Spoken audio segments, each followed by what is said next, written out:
Coming up on Gunters Universe, Episode 30, I talk with Alex Rosenfeld and Anthony Mariani of VRideo, a 360 video delivery service that wants to be the home of immersive video. Stay tuned. VR Chat, the next frontier. These are the experiences from Gunters' universe. His continuing mission, to seek out and connect with VR devs and passionate enthusiasts, to discuss theories, beliefs, and rhetoric of all kind, and to boldly go where no show has ever gone before.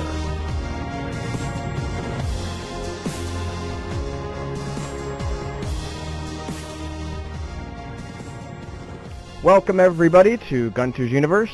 This is the one and only live talk show broadcasting from the metaverse. Join us in VR Chat every Tuesday at 10 p.m. Eastern, 7 p.m. Pacific to watch the show live in VR. You can also watch the live stream at hitbox.tv/Gunter444. Hey look everybody, it's Mr. Whiskers. How are you doing, Mr. Whiskers?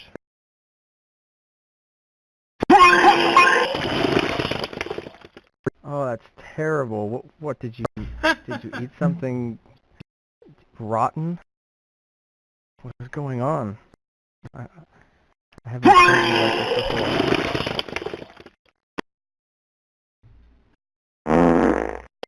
Oh, Mr. Whiskers. Oh, dude, you're killing it here. I do apologize to my guest. This is terrible behavior on part of Mr. Whiskers. So we may have to well, there's really nothing I can do to Mr. Whiskers. He's kind of a wizard of a cat. So and so Mr. Whiskers really threw me off tonight. Thanks a lot, buddy. With me, besides our rude co-host, is two great guests from the video delivery service VRideo. We have Alex Rosenfeld and Anthony Mariani. How you guys doing? Doing great. Thanks for having us. Yeah, very good. Thank you very much for having us. Yeah, thanks for being on the show. Appreciate that. So Alex, you're the founder and CEO, and Anthony, you are head of publisher relations. I'd like to get a little bit of background from you guys. Why don't we start with Alex, just a little bit of background about yourself and kind of how you got into VR. Yeah, so I was working at a startup incubator in Boston in 2013 and had the opportunity to try some of the early prototypes of the Rift, and like many folks in the space was taken by it. And what really caught my interest was the potential for VR to represent the next big step in the evolution of video. And it was sort of a no-brainer that, hey, if VR takes off and if video proves to be one of the big use cases of VR, you're going to need to have a way to distribute and publish and discover that video content. And that's sort of what led me to working on VRideo. Oh, awesome. How about you, Tony? So I kind of came at it from a traditional film, commercial, advertising background, and then got in over with the guys at Machinima, the big YouTube network. And then from there, Alex kind of found me and wanted me to kind of start just to publisher relate across the virtual reality video creator spectrum, and that's kind of what I'm doing now. Cool. And so during the interview here, feel free, the questions will be for either of you. So I'll kind of just bring up the question or topic, and you guys can toss to, either one of you. So who wants to give me kind of what VRideo is in a nutshell? All you, Tony.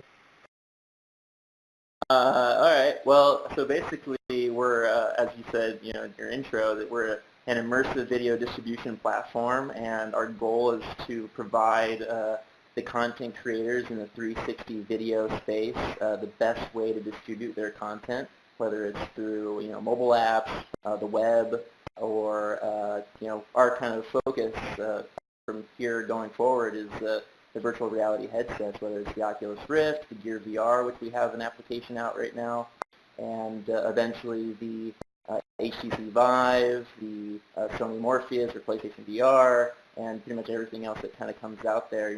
We want to be platform agnostic, so we're not just going to focus on Google Cardboard. We're not just going to focus on the Oculus headset. We want to be everywhere and be as agnostic as possible. And when did VRideo come to be? When did you start it up?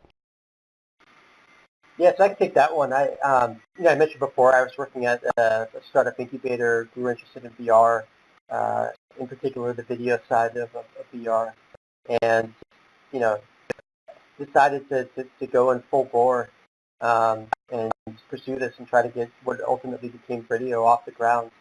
So that was early 2014, and it was early on that I was introduced to my co-founder and our CTO, Kwanwei Huang.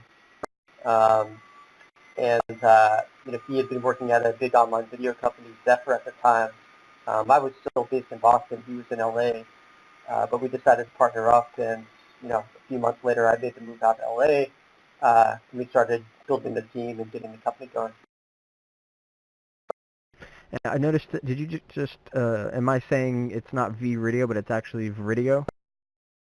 Yes, I typically say it's video with an R, basically. Got it. VRideo. I like that pronunciation even better. So cool. And you said you got your team started. Who's all part of your team? So we've got roughly 13 or so people right now. We really started growing the team beginning of this year. We were, as of the end of last year, we were roughly 4 people. And, Tony was one of the first to come on board at that point. And yeah, we've got, sort of the breakdown of our team. I'd say it's about half the folks are a little bit more focused on the product and engineering side, and the other half is focused on the content and content production side, including Tony. I was reading a little bit about you guys have some investors, some really predominant people helping you out with your business here and your goals. I was reading you have the vice chair of Viacom and CBS helping you, co-founder and chairman of Machinima, chairman of BuzzFeed. Just the list goes on and on. How did you end up getting all those people to help you out?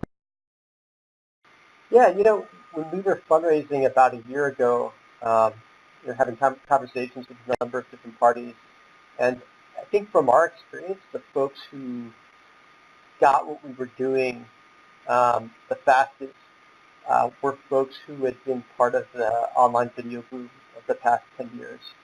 And I think they saw a lot of parallels between, what's happened in online videos and what potentially will happen in VR with immersive video. So that's sort of how we got a lot of those parties involved. A lot of the big New York and LA-based video-focused venture capital firms. Also noticed hip hop legend, is it Nas is on your team as well? Yeah, well, he's an investor through his fund, Queensbridge Partners, and there's actually a funny backstory there. When I was a kid growing up in the New York metropolitan area, my mom worked for a time as a real estate agent, and her first ever client when she was a real estate agent was Nas. So I was, Wow. 8th grade, ninth, I think it's like 8th grade, 13 years old, and I remember her picking me up from school with Nas in the front seat, and they'd go out and look at places. And, but it's not. We didn't keep in touch with him or anything. I think he ultimately bought a house, and that was that. So it was really funny all these years later for things to come full circle like they did with him being involved in the business. And obviously he remembered you and remembered your mother helping him get a house. Yeah, I mean, when we were meeting with his manager, who sort of is one of the point guys running that fund, he was texting Nas, and he got a big kick out of it. So yeah, definitely awesome to have him involved. And actually, on the sort of the quote-unquote celebrity side of things, have one other big Hollywood investor who we're not able to publicly disclose at this point in time, but one of the big Hollywood actors that's also been a part of VRideo, since he invested about a year ago. And it's been great having him and his people involved as well. Don't forget you taught Natalie Portman how to ice skate.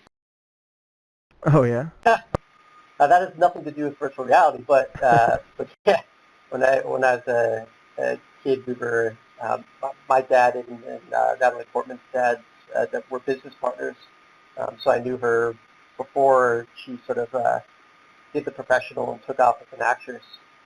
But some of you may remember the movie Beautiful Girls, which was one of her earlier roles, and she needed to learn to ice skate for that role. And I played hockey growing up, so taught her to ice skate. That's my one true Hollywood claim to fame, I guess. That's a cool story. Yeah, you're no stranger to the entertainment industry. Yeah, it kind of makes sense that you're in this field. So you're going to be, let's see, I've used your app. I've watched videos on your service using the gear. I'm really happy that there's a native app that it's really slick. It's got a great UI and a lot of cool features. There's an app in the Play Store, in the Android Play Store, so you can use it on Cardboard. You can also use it to just browse and, I guess, manage your account if you really wanted to. You, of course, have your web site where people can watch your 360 videos there, any of the content there, and what I like is to be able to browse the content, maybe add some stuff to the watch later list, and then pull that up on my gear later on. So you're available there. You're also available on the Rift, but that's only through like using the web GL and the Mozilla Firefox browser. Any plans on making a native app for the Rift? Yeah, 100%. The native app that we've developed for the Samsung Gear VR, that's the native VR experience that we're going to be able to easily extend to all the other headsets coming to market right now, including, of course, the Rift. So like Tony mentioned before, it's a big thing for us to be totally device agnostic and to support all the hardware coming to market. Absolutely, and the app is really slick. Yeah, I appreciate that. It's been a crazy year. Since last March, we've launched 4 different products, or almost 4, between the website, the Android app, the Gear VR app, and we are a lot. Understandably, people are asking all the time about our iPhone app, which has been actually done and approved by the Apple App Store. But I guess we're sort of perfectionists. There were a little bit of polish and a few things we wanted to fix up there before actually making it public. But that should be coming any day right now. Oh, that's good. Yeah, and also just your website is mobile ready, so I pull up your site that way and I'm able to add content to the watch list, to look at the browse things and kind of utilize the mobile experience too, and then use the accelerometer in my Android Note 4 phone to consume 360 videos in that way, and which is also cool just to be able to kind of cover everything that way. Yeah, definitely. The native apps are generally a little bit more performant, but you could have a pretty decent experience using the mobile web. It's funny you say that the way you use the app in terms of sometimes watching stuff on the web first and then adding it to your watch later playlist to watch later in VR. That's a common behavior we're seeing. And in fact, like one of the projects we're working on right now is to roll out even broader playlist functionality, so that besides just your watch later playlist, people could start creating playlists of all different forms of content and sharing those. So that's something we're excited to roll out in the next few months. So your site, your service is great for discovering this kind of content. You can stream stuff directly and all kinds of quality settings up to 2K. You can download them, which is great for people that have, extreme mobile limited, bandwidth options, but want to watch these things on the go. So tell me about those features and some of the other features that you have baked into your site and your app. I can take this one. So the Note, actually the Gear VR app goes up to 2K. We just kind of do that. It's actually like 2.5K, like 2.7K. We do that because of the limitations of the streaming that kind of resolution content on the phone, and we also want to allow 60 frames per second and stuff. So we kind of set it at 2K, but the website actually, we support up to 8K uploads, but we limit it to 4K for the streaming on the website because of just bandwidth capabilities, and most people's computers can't stream back an 8K texture very well. So you'd need a pretty you need to be in that 1% club of high-end PCs in order to even play back some of that stuff. So we want to be pretty friendly across all platforms, and so we kind of limit it at the 4K. But yeah, I think as long as, in addition to just the high-resolution settings and stuff, being able to just kind of manage your account across all the different devices is something that Alex, I think, has spent a lot of time thinking about the user experience. And being able to just make it so that no matter what device you're kind of using, you have access to your account settings, and in doing so in a way that's easy to use and kind of makes sense. But yeah, and I think we have a lot of things that we're kind of planning on as far as feature sets that publishers are asking us all the time, whether it's how do I monetize my content? What about this 360 audio stuff? Right. And these are all things that we're looking at, and how do we integrate this into the platform? But we also are kind of the limitation of standards, and do we want to be the ones that invent the standards for it, and then hope that everybody else, Facebook and YouTube and everybody else, kind of jumps on board with that? Or do we kind of wait and see, because if we build something else and everybody else goes a different direction, we kind of have to play catch up to jump ship into something that more people are using, like live streaming technologies and things like that.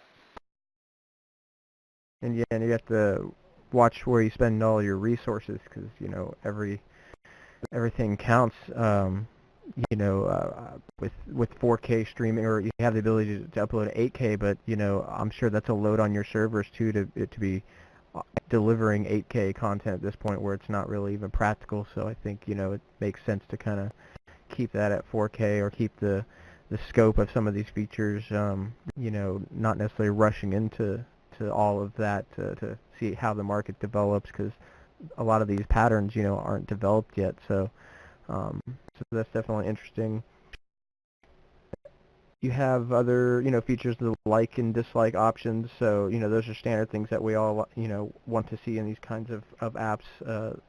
Certainly I enjoy being able to like these videos. They show up in my channel, and that's consuming this media on other apps, and prior to digging into VRideo, sorry.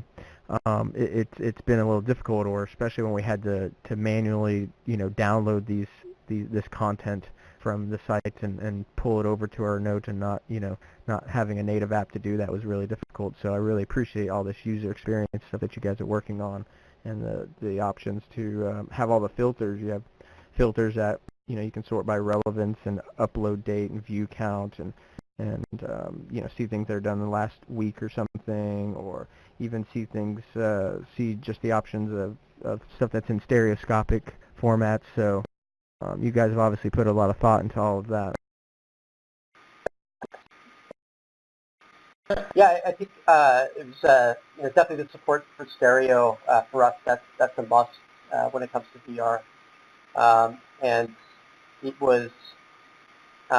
It's funny, you mentioned before, like the experience early on when we all had our developer kits of downloading these enormous files and having to have desktop players and have to know the right settings to play videos. It was almost reminiscent of the early days of digital media. I grew up when I was in high school and college with Napster, and it brought me back to that again. And of course, that's just not how people consume content anymore. People much prefer, especially for video and music, they much prefer a streaming experience where you could jump from one piece of content to the next without having to go through the hassle of downloading, huge files. Sure. Wait, you're saying you illegally downloaded music? No comment. I did. I think porn and all kinds of things too. Mr. Whiskers probably downloads all kinds of weird cat porn. It's funny when we had Ella Darling on the show, and he has some models of some kitty porn that he threw down on the table. Yeah, that's awesome.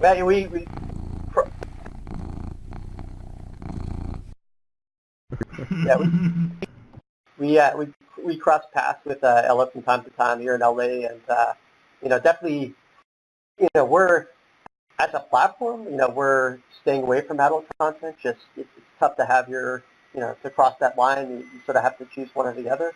But I think just like in online video, you have to give the adult industry content for pushing forward a lot of the technology, going back 10, 15 years. And, I think the same will be true to some extent here in virtual reality.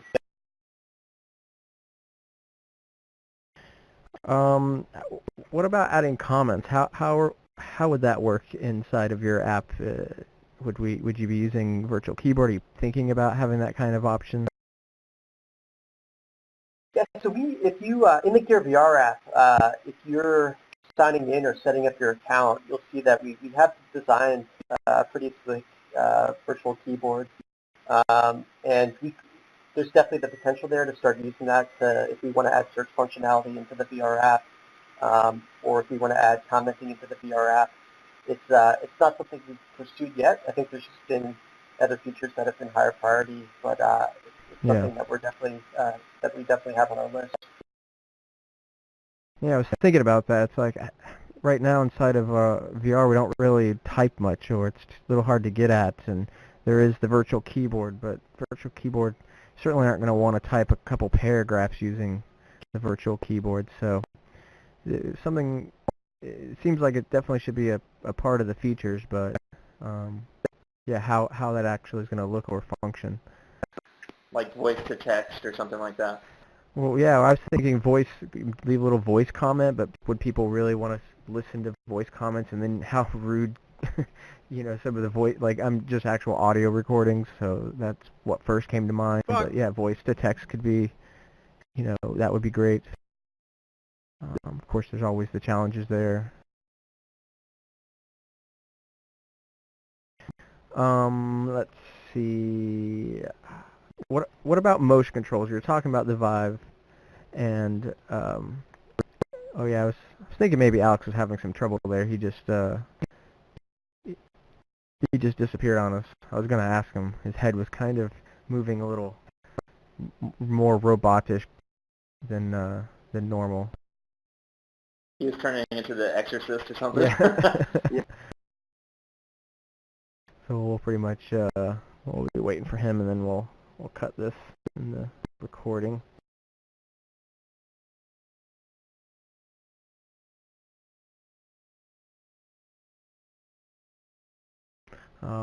Let's see. While we wait, so you are planning on supporting the Vive and Morpheus as well?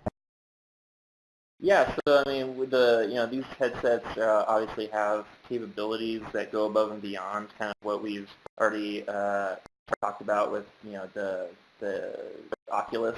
Oculus had this motion control, the touch and stuff, but when you have something like room-enabled motion control, stand-up, holodeck style kind of technology, like with the Vive, we kind of have to figure out, well, is that going to be more of like a gimmick with VRideo, or is it going to be 360 video, or is it going to be something that we can kind of come up with a really cool use case that could give someone kind of a almost like a virtual tour, or if you were going to integrate things like just even being able to see your hands while you're inside a VR video. these kind of things, as subtle as they are actually really effective in kind of giving the user presence in a space.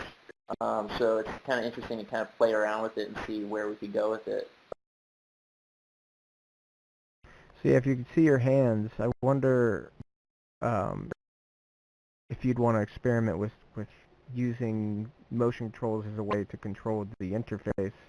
I mean, I think it makes sense to keep things really simple, but where it's just look and click or tap or whatever it would be. But being able to have your hands in there and trying to press these virtual buttons or swipe like Minority Report could be pretty interesting. That would definitely be quite unique interface.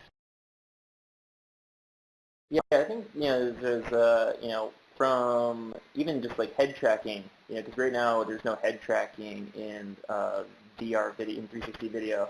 So like if I were to lean forward, even with the Oculus Rift, maybe that's like a way to zoom in to the video or something like that. There's so many fun ways to kind of experiment. It's just I wish we had 50 people on a team that could just kind of play around all day, but there's only 13 or so people. We kind of have to kind of pick our battles.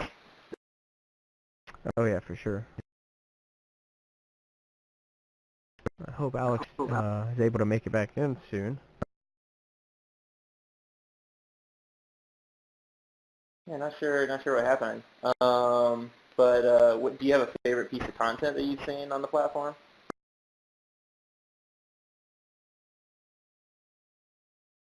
Sorry, I was out of tab there. I was looking at the Halloween stuff today, and I found some of that kind of interesting. Cool, yeah, I made sure to, so this is kind of one of the things that I talk a lot with the content creators, and whether it's featuring their content, somebody is out there producing some really high-end stuff, I want to make sure to kind of highlight that. And so we have, right around the same time we launched the Gear VR app, we actually did a complete homepage overhaul and added things like featured channels, featured content, featured categories. We kind of streamlined our trending video section. We added kind of a newest content section as well.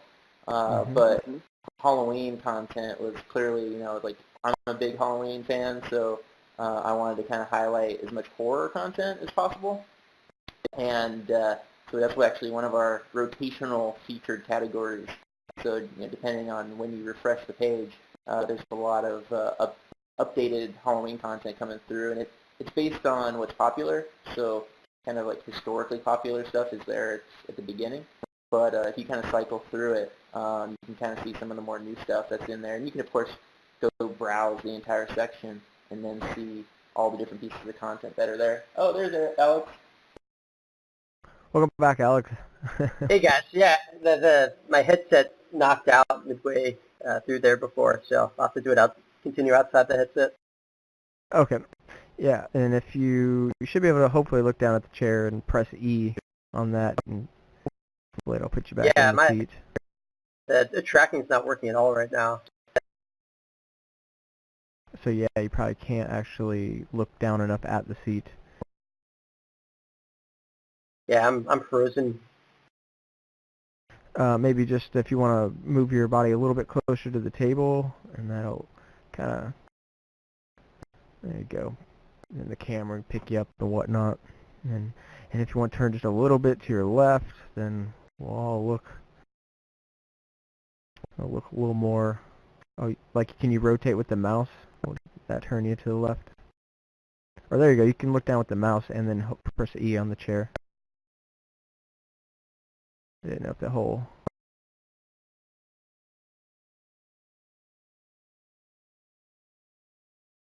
So normally, yeah, so the mouse you can get some tracking, yeah. So if you go forward, hopefully you gotta be close to the chair to see the red dot that'll light up when you hold down E.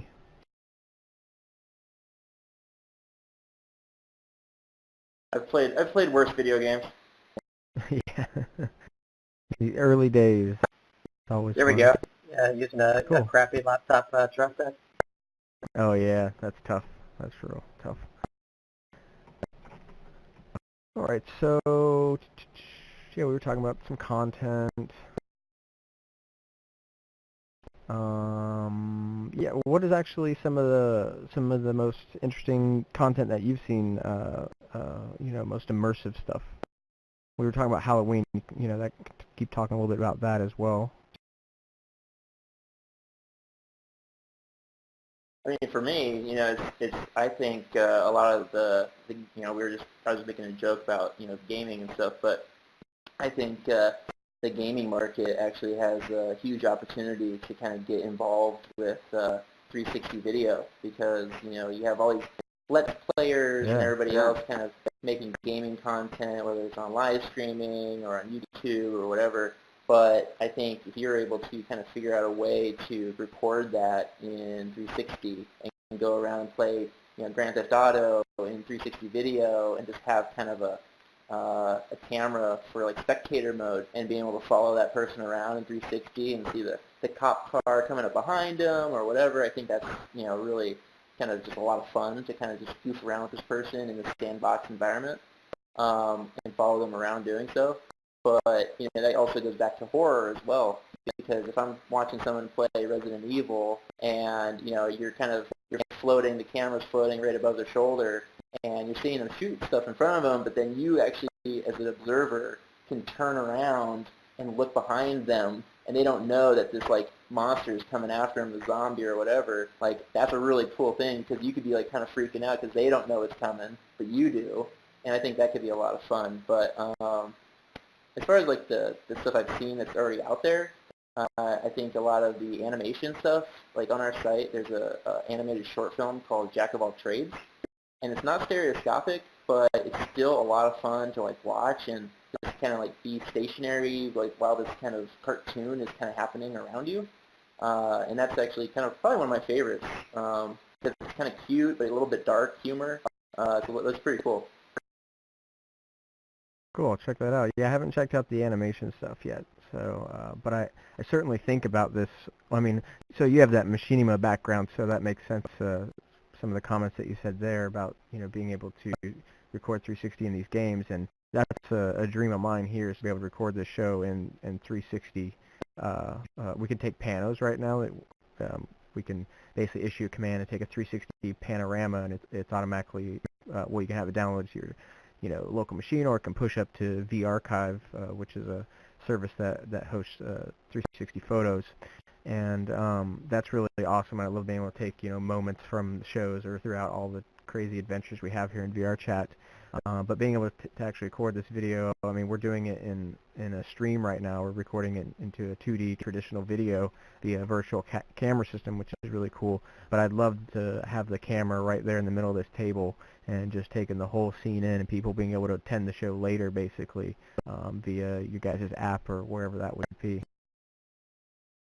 Yeah, Alex, we got to talk to your friend at VR Chat to get him to do some 360 video capture.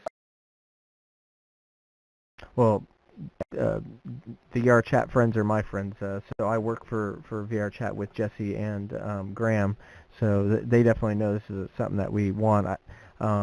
We had Everyday VR was working a little bit, and he's the one who wrote the Unity 360 photo plugin that VR Chat's using. Janice also uses it, but Dee's now working over at Jaunt, so I don't think he'll be developing much further with any of that. But yeah, it's another one of those awesome things that just adds so much scope to the project already happening here.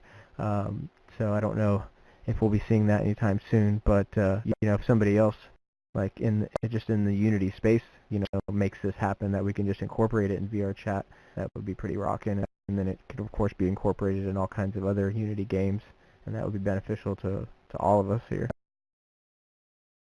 Yeah, absolutely. Yeah, Halloween content I saw behind you. So I saw there was a number of this one was a Polish film, and there was some other horror content that was in some other languages, so I couldn't actually enjoy all of it. Visually it looks great, but I couldn't understand the story. But this one, there wasn't any speaking. It was a woman tied to a chair, and a cloaked figure came out with a chainsaw, and he enters the scene, and then of course I won't spoil anything, but that was pretty cool. I'm a big fan of horror stuff, and always wanted to kind of film a little short film, horror film. So seeing it done, seeing these guys do their amateur 360 short film was pretty cool. I'd love to be able to do something like that in the future. There's a guy, Jeremy Sciarapa, yeah. Yeah, he seems to do a few things, has a few videos that I've seen. He did a zombie walk in Asbury Park, New Jersey. So it's just like a parade, a zombie parade of people dressed up as zombies. So it was really cool to be there and seeing people dressed up in zombie costumes and doing that kind of thing. It'd be great to I could imagine these kind of videos at Comic Cons and stuff like that.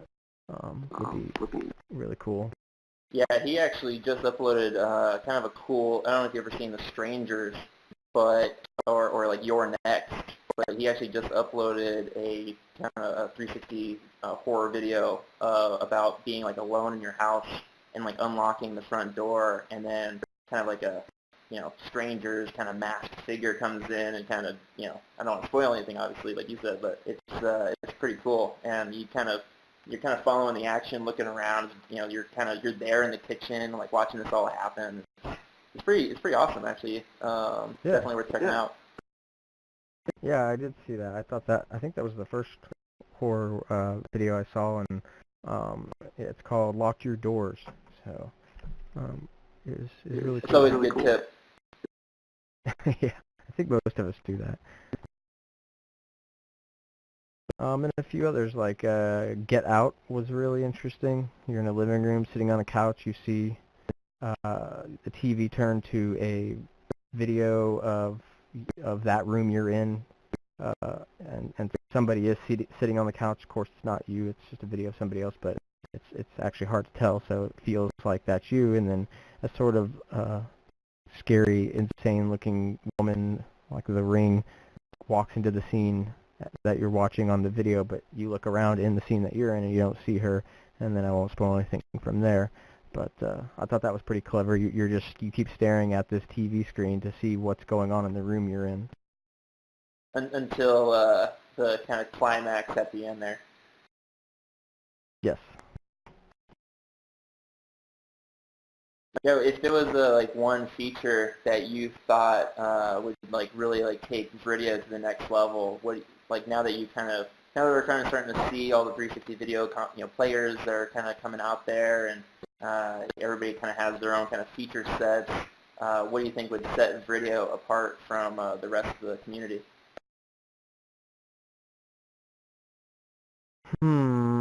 Well, I don't know. This was a great experience. Like, I haven't used some of the others in a while, and I'd actually like to get your guys' take on how you're different from like Little Star and some of the others.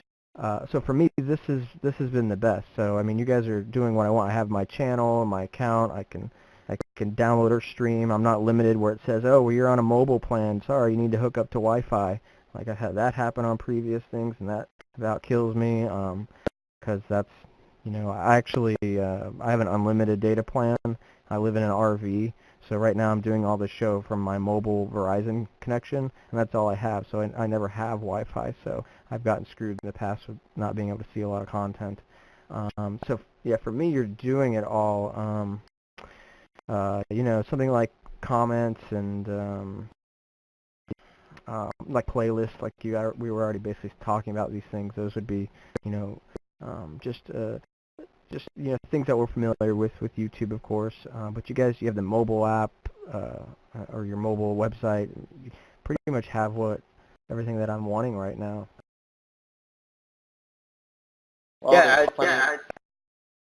I mean, it's a big thing for us to really focus on getting the user experience right, and we've tried to move as fast as possible, and I think we have a nice suite of products launched. But there's definitely a lot more to come.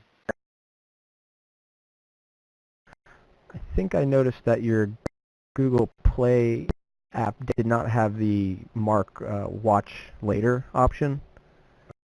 I think I was going to use that just as like my way to browse. The Note 4 gets slow sometimes, and especially mine because it's all messed up. I need to basically reinstall, and I'm on Lollipop, and so I get some problems. So going to the mobile site was actually what I'll do to queue up some things, or on my web browser. But I was thinking, well, let's try the Play app, and which is for Cardboard, but you can still, it's a nice experience just to browse the content. So I noticed that you could have the watch later option there, unless I'm just confused.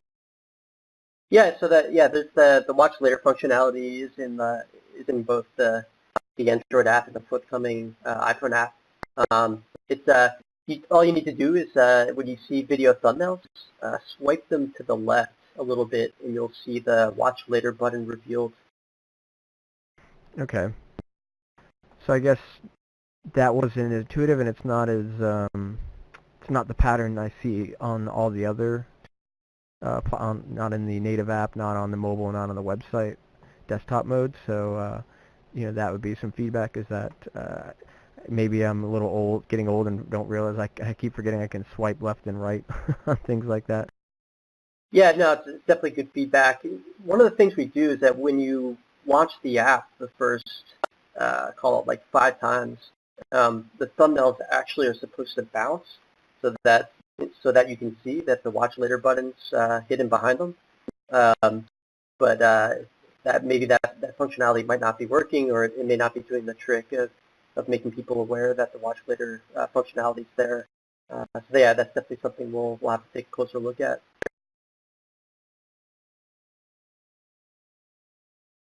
So back to the question, like, how do you differ from something like Little Star, and also there's things like Verse and Milk, which are different because I believe they produce content is what's going on with them, but maybe you could speak to those services, and do you guys plan on producing any content yourselves? Yeah, so real quickly on that, we do have production capabilities internally. We've got a team of currently about 3, 2 of them are part-time folks, immersive production specialists.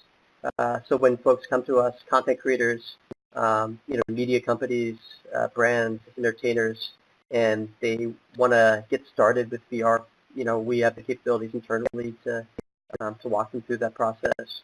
But really 90+% of our focus is on building the best possible distribution platform for immersive video. And I think some of the guys mentioned, some of the differences. Milk VR, we like those guys a lot. We think they've built a really nice product with Milk VR. I think naturally the limitation there is that you're limited to one device, one headset, and for publishers that's a big issue. It's a lot more convenient for publishers to be able to upload to one place and have that accessible everywhere. And it's also a problem for the user experience as well, where, as you mentioned before, it's really nice being able to check out videos on the web and mobile, and then go and experience them in VR. So we're fans of what Milk VR is doing, but I think that's some of the ways that we differentiate from them. Verse, they're actually based very close to us here in LA, and I think they're sort of like a mini Jaunt in a way, in that similar to Jaunt, they're focused on the entire pipeline of immersive video, not just distribution, but on content creation, and they may even be doing some stuff around production tools, and then also distribution. But I think for us, it's hopefully it shows in the product that because we're so laser focused on distribution, we've been able to move really fast and build a lot of features and functionality, and a reliable platform that that other folks haven't necessarily gotten to yet. So I'd say of all the guys you mentioned, probably the closest competitor, and just in terms of being a similar company, is Little Star, and definitely some friendly competition there. As I'm sure you guys can relate to in the social VR space, and I think it really comes down to the user experience. Like, we're very focused on moving fast, building the features and functionality that publishers and users want to see, and hopefully that's reflected in the products we put out there. Not to mention, we also support full 4K resolution through the website that Little Star doesn't support, as well as stereoscopic, which if you were to plug your Oculus Rift into the computer, you can experience that content right there through the web, where you can't do that through Little Star. So those are, I think, big things. And as we add more pieces to the puzzle and incorporate new features down the road, hopefully we'll be ahead of the competition. So I guess YouTube can be considered competition, and right now they don't have anything for stereoscopic support, but they could add that. What are your thoughts about competing against something like YouTube? Yeah, it's definitely sort of a David versus Goliath kind of scenario, which is both intimidating but also motivating. I do think again a big part, a big advantage for us is the fact that we live and breathe VR and immersive video. 360 video is not one of 30 different features on our platform. It's all we do, and we want to be the best at it. And we're also able to move a lot faster. So, the YouTube, the rollout of 360 has been pretty slow, and their addition of some pretty basic features has been pretty slow. And I think we need to continue to move as fastly as possible and take advantage of the fact that we're an agile startup. Another thing too, we mentioned a few times how strongly we believe in the importance of being device agnostic. And, Google's clearly making a big push into VR right now, and they have a horse in the race in the form of Google Cardboard. So, it's, I think a lot of the focus for Google and YouTube's VR efforts is going to be on that side of things for now.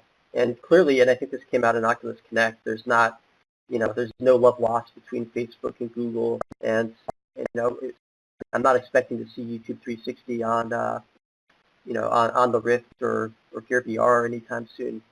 So the fact that we're device agnostic, we're sort of Switzerland, we play friendly with everyone, will hopefully be an advantage going forward. That makes sense. What about live streaming? Yeah, so we're very interested in live streaming. I'd say we're not, we have been very impressed by the work being done by folks like NextVR, who are, almost entirely focused on the live streaming side of things. But I do think it would make sense for us to add live streaming functionality in the near future. And I know for me personally, I'm been a big music fan my entire life, and the potential for live music experiences in virtual reality was one of the things that initially drew me to the technology. And music is one of those things where it's fun watching pre-recorded content, but it's something else when you're watching something that's happening right now on the other side of the world, and you're there. So I think that's, for me personally, that's a big motivator to hopefully one day, sooner rather than later, build in live streaming functionality to what we're doing. That's awesome. Back to content. How does somebody produce content? What kind of hardware do they need to use, or what? If somebody around here is interested in making 360 content, what are your users and people that are uploading their content? What are they using? How are they making this happen? I would say probably, there's one of the first places I recommend people to go to when they're interested in starting into the 360 video space is probably going to the Freedom 360 website. Mostly because they have some pretty awesome just kind of intro tutorials that kind of explain, first off, what equipment would you use. Of course, they're going to want to sell the Freedom 360 rig, which is a housing for 6+ GoPros. Throughout all the different kinds of 3D printer rigs that are available. There specifically is a 6-camera rig. But beyond that, they also have tutorials for the AutoPano Video Pro software by Color. And then there's also the Video Stitch software by Video Stitch, who also has actually a live stream software that we've been kind of looking at, which is the Valhana software. So if people are interested in live streaming, they have that available as well. And so and then of course they have production tutorials, they have best practices on what kind of memory cards you'd use, and what settings to set the cameras to, and I think it's a pretty good starter point for getting involved in the 360 video space. Yeah, I think I'd say over the past couple months, I've seen an increasing number of resources and tutorials coming online that really help people get started with immersive video production. And the other thing too is that there's a lot of innovation going on the panoramic camera side of things, and obviously at the high end with companies like John and Nokia doing some really exciting stuff, but also on the sort of the mid price points with Sphere Cam being one example, or Bubble Cam too, and then on the lower end with things like the Ricoh Theta. And I think one of the interesting things I expect to see in 2016 is if you're a non-technical consumer, you don't necessarily have a video background, so you're likely not going to go out and buy a bunch of GoPros and learn stitching and buy the software for that. There's going to be cameras coming to market that make it increasingly easy to capture reasonable quality immersive video content. So we're definitely excited for that, and I think there's been some exciting activity on that side of things too. I think just a week or two ago, Emergent VR announced a raise, and it looks like they're doing some interesting things in terms of capturing and sharing video-like content. So I think that's one of the things we're looking forward to, is to see the democratization, so to speak, of content creation. That's great. What about techniques? So you got your hardware, and some of these videos, like if the person, the camera person is moving, they're holding their camera and they're walking or running around, it's moving a lot, and I could see that giving people some nausea. What are some techniques or best practices? I don't know if there are yet, or just anything that you've observed that make the technique of filming these videos better than or any good practices or anything like that? Yeah, Tony, I'm curious, what would you say is the equivalent of people who record video with their iPhone in portrait mode? What's the equivalent of that in VR? Oh gosh, I actually, sorry, we were kind of cutting out, so I kind of missed that beginning of that question. Yeah, I was just saying, that how you sometimes see, the sort of the joke around people who record video content with their iPhone in portrait mode. What would you say is the equivalent of that for immersive video right now? And I ask you because you've watched more video content than just about anyone besides Jason from VR Pill, I'd say. Yeah, I'm wondering, like, what are best practices, or what are things to avoid, like, the running around with the camera in your hand and it's jerking all over the place, it's not stable, is like probably not a good idea. Yeah, I think, some of the best practices, is one of the things that I have been trying to convince people in the manufacturing side is, coming up with some kind of handheld stabilizer, which I've actually seen some for iPhones, where no matter where you move your hand, the camera kind of stays in the same place. And something like that would kind of lock position, because you see these people take 360 video cameras and they go to a concert, for example, and they hold it up like, it's like a wand or whatever, and they hold it up into the sky, and it's a 360 camera, so in their mind, they have this thought process that, there's a front to a 360 camera, so they'll start turning around and pointing it to the audience, and then they'll point it to the stage, but you don't have to move at all because it's a 360 camera. Yeah. Yeah, so you just keep it in place and just, record and let the user look around. I think that's a big best practice. Putting a 360 camera on a dolly and like going around corners is can be very nauseating in VR. And then, yeah, I mean, just being able to kind of know your surroundings, not a lot of jump cuts in the actual edit itself, because that could be very distracting, jumping around from edit to edit. Yeah, definitely. Yeah. Yeah, I don't like it when things jump too often. Like I need to be able to take the scene in. I'm just starting to look around. I think the content should be suited for sort of looking around, exploring, or drawing my eye to a few different, behind me, around me, stuff like that. Yeah, I agree with you guys. Although I think some people take the hardline position that you basically can't cut at all, and I think that's probably going too far. I've seen cuts done really well in VR. It's just a matter of, like you're saying, give the user the chance to take in the scene and acquaint themselves before you transition them over to another scene. Maybe it's a quick fade, a subtle fade out and fade in. It's not just a hard cut.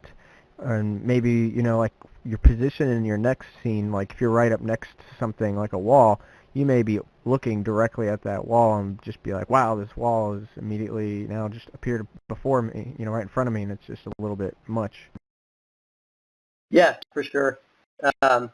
It's the other thing too is that we fully expect video to become increasingly interactive, and I think naturally one of the complaints about 360 video from some folks in the VR community is that it lacks the interaction of a lot of other VR experiences, and I think that's something that'll change with time. I do think 360 video, as we know it, will continue to have continue to represent a lot of the content being created, but I think people are also going to be able to create more interactive experiences where perhaps they control the flow of the flow of the scene, or jumping from one experience to the next.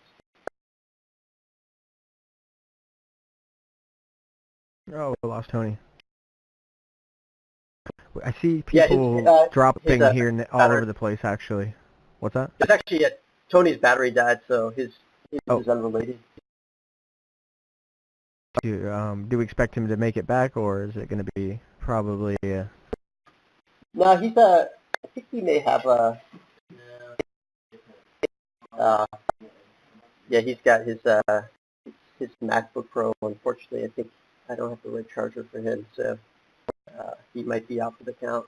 That's all right. So I have one last topic to bring up, and everybody in the audience, if you have questions about any of the stuff, wanting to get into creating 360 content, or interested in some of the cameras that are out, or any of the any information about that, about the platform, about it being, how do you watch stuff on VRideo on the Rift right now, or any questions, just get those ready. But I wanted to bring up Kaleidoscope Festival and talk to you a little bit about that. Can you tell me what the Kaleidoscope VR Festival is? Yeah, so Kaleidoscope was the first ever VR film festival. We launched it this summer in partnership with Kaleidoscope VR, a company founded by Renee Pinnell, very talented VR entrepreneur based out of the Bay Area. And Renee and I had been chatting really since almost since the beginning of the year about partnering up and doing something. We had started a meetup for the immersive video production community here in LA, which we were calling the VRideo meetup, not that original. But Renee had done something very similar in San Francisco with his VR cinema meetup, which has grown very popular. So we connected and said, hey, it makes sense for us to come together and try to do something, try to partner up and collaborate on this. And those conversations ultimately led to the film festival. So it was a 10-city tour that started in Vancouver back in August and took us all the way through Austin. Just 2 weeks ago, we wrapped up, and there were probably about 30 filmmakers in total who were featured over the course of the festival. And I think the final count in terms of attendance across all the dates was over 3,000. Over 3,000 folks. And actually, the funny thing is the festival could have been even a lot larger than it was. But as folks know, difficult to demo VR when you have 3,000 people in the room. So, for example, the New York date, we announced it sold out within a couple weeks. We probably could have had a couple thousand people at least in New York, but given the limitations of demoing VR, we wanted to keep the experience so that folks wouldn't be waiting online for a couple hours. Basically, we wanted to give them the chance to experience all the incredible content that was being featured. Yeah, and you have to probably have spaces that are not too loud. I would imagine if the more people, thousands and thousands of people, that we become like these large conferences. And I think for consuming these kinds of experiences, I mean, unless you have, I guess, noise-canceling headphones or something could work. Yeah, usually headphones do the trick. The one funny thing with noise is that we generally did big warehouse-like spaces, and we were at each date. We would have a panel with some of the filmmakers who were part of the tour, speaking about their work and answering questions about the stuff they're working on. And there was it was tough controlling that noise because there were so many people around the room trying out VR for the first time and exclaiming and talking. So that was a little tricky. But as far as the experiences themselves, yeah, I think if you have good sets of headphones on site, that usually does the trick. And what is some of the interesting content that you've seen at the festival? Yeah, it was I think one of the cool things at the festival is it really highlighted the diversity of content that folks are creating right now. So there were, classic 360 video experiences, a lot of interesting experiences in sort of the activist journalism realm. There's one piece that we were involved in, the Nepal earthquake project, that captured small towns in Nepal after the devastating earthquake earlier this year. So definitely some interesting stuff on the documentary and journalism side. Some really cool experimental, CG-based experiences. So it's a nice mix, and some stuff on the narrative side too. I think that's that's the side that's going to take a little bit longer to figure out, just because people are figuring out an entire new language for how to deliver, how to tell a story, how to present scripted content in VR. But definitely had some cool early experiments on that front to highlight as part of the tour. It's great to see that these things are happening. I mean, CV1 and consumer VR isn't even here, and just so much of this is going on. I remember in the DK1 seeing like the first couple terrible 360 videos, and I was a Birdman flying, and it was just so muddy looking, but I just felt like I was flying through the air. Was really stoked about being able to live other people's experiences, and it's cool to see all this 360 cameras and stuff becoming available, and soon enough I'm sure we'll all have one on our phone or something like that, or in our webcams. Yeah, it's going to be funny. I bet you in 2 years we're going to be looking back at some of the tools and equipment we're using right now and just be in disbelief that we ever even used that stuff. But that's I think that's the fun part about being able to be a part of this at such an early stage. Yeah, I wouldn't trade it for anything. In some ways I miss the DK1 days, but in many ways I don't. I think it'll be the same thing here with the DK2 and just these early days, the good old days. It's good stuff. So, audience, you guys have any questions? VR Pill, I see you're over there. You're very intimate with 360 videos, with your 360 video directory that you curate on vrpill.com. Any thoughts or questions or insights? Hopefully I'm not putting him on the spot and he happens to be away at the moment. Yeah, I mean, we are big fans of the work that VR Pill's doing, and it's there's so much new content being created right now that it's nice to have a place that's sort of aggregating all the activity across all these different platforms and content creators. So it's definitely a resource that we're checking in on regularly. Yeah, he watches a lot of videos, and he spends a ton of time here in VR chat too. He's been writing a lot of great articles on the metaverse and the happenings. Anybody have any questions?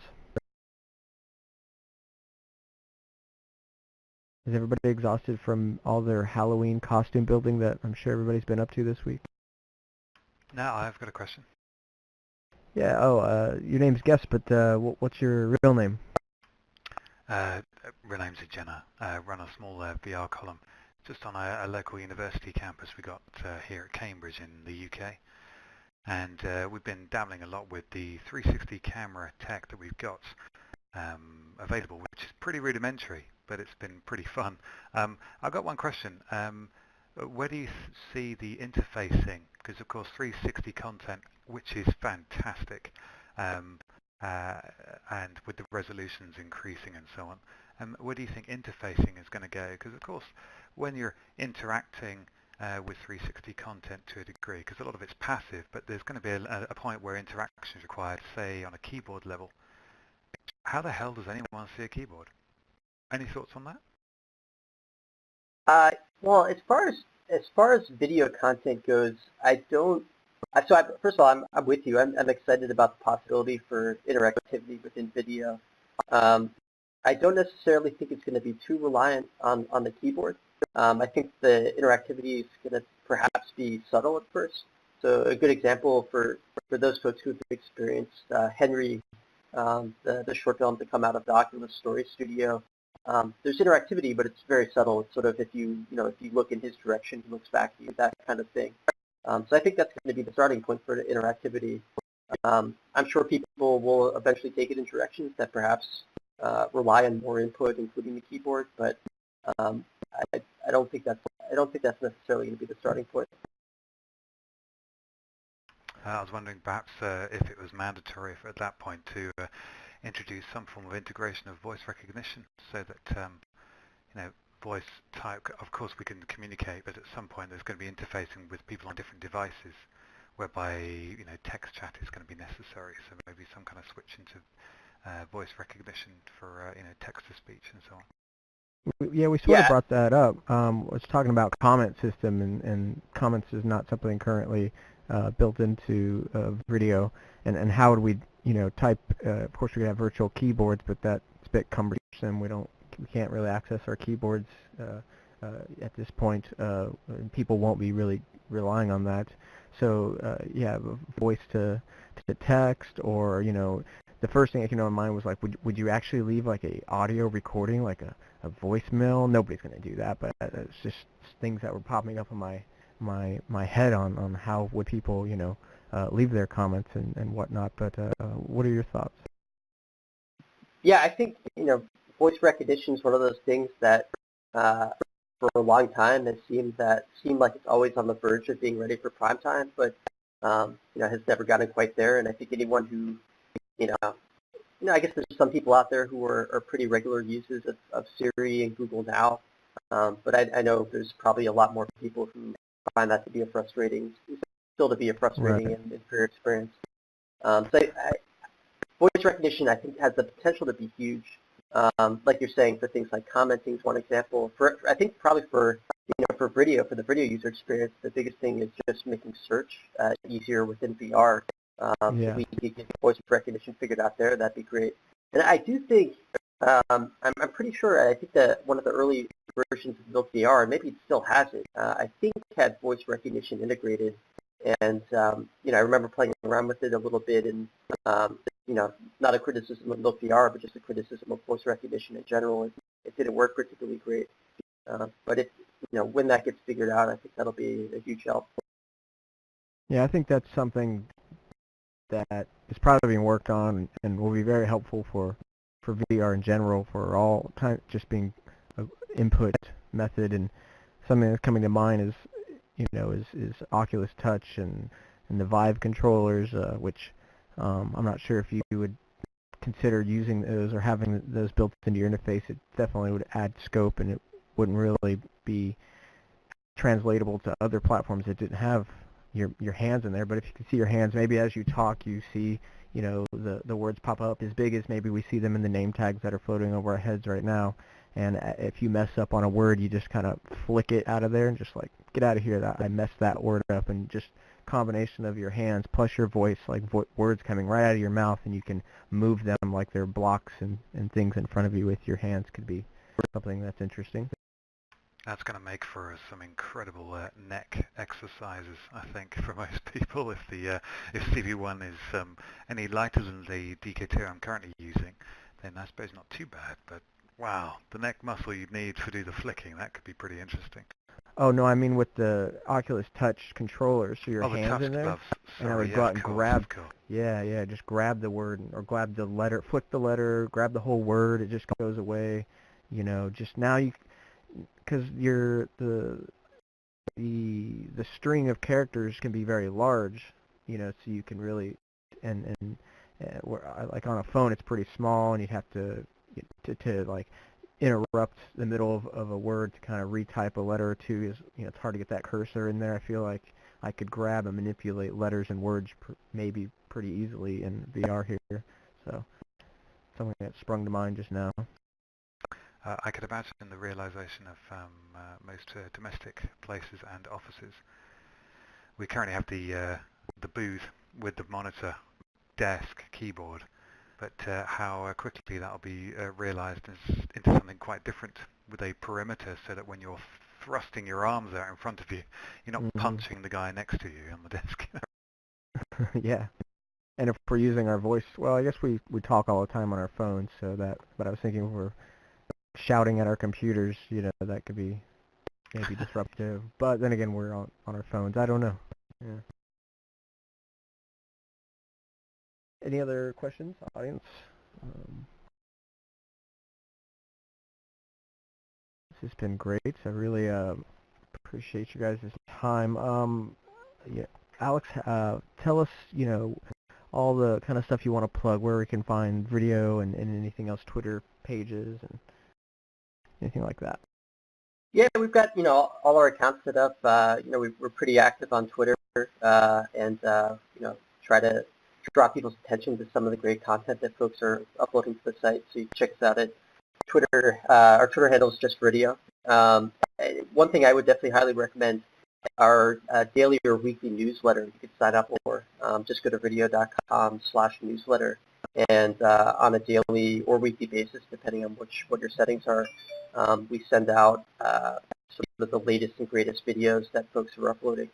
So that's I think a really good way to stay abreast of the you know, the cool new content that people are putting out there right now. Very good. And I have a few announcements. Tomorrow night, these are VR chat announcements. So I'm the events manager here, and we like to throw events here and parties and have good fun. So there's a few things going on this week. Couple of things for Halloween. Tomorrow is movie night. So same time as a lot of our events start, 10 p.m. Eastern, 7 p.m. Pacific. We're going to be watching the movie Dead Alive. And that's by Peter Jackson. That's Peter Jackson's third film. It's super gory. It's a zombie flick, and it's really fun and it's a badass movie. So come check that out. Hang out with us. It lends itself to the whole Mystery Science Theater 3000, as we can talk over it, and it's not super dramatic of a movie that you have to pay close attention. It's lots of fun, and it'll be great to comment over that. And then on Friday's our big Fright Night. It's our big Halloween party. We've been planning this for a few weeks. There's a lot of people creating custom rooms, haunted houses, haunted manor, insane asylum.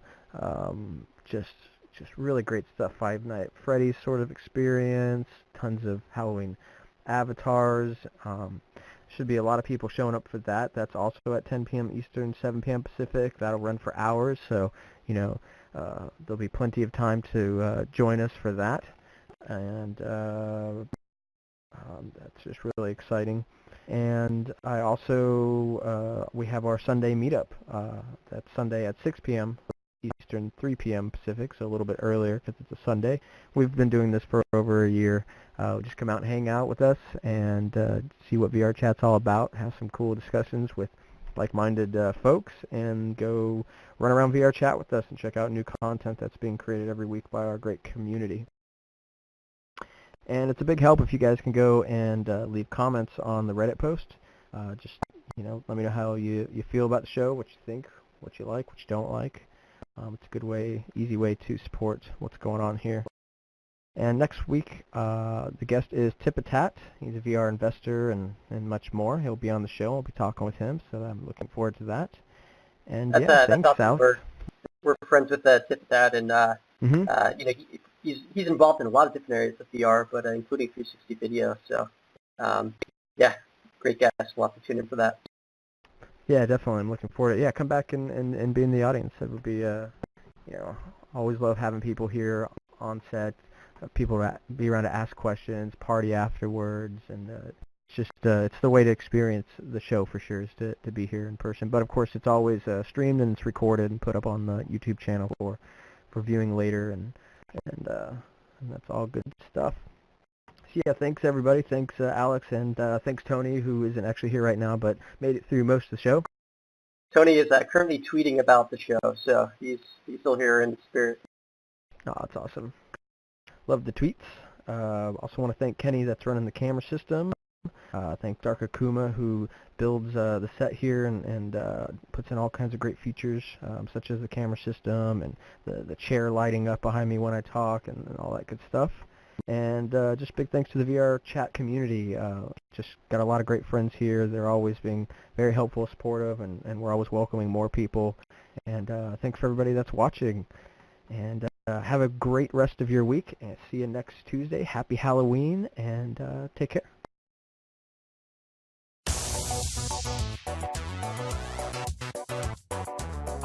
All right.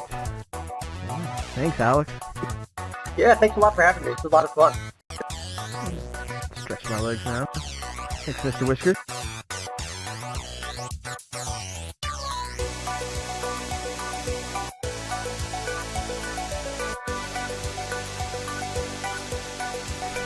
And Cube's dead. I think Pill died as well.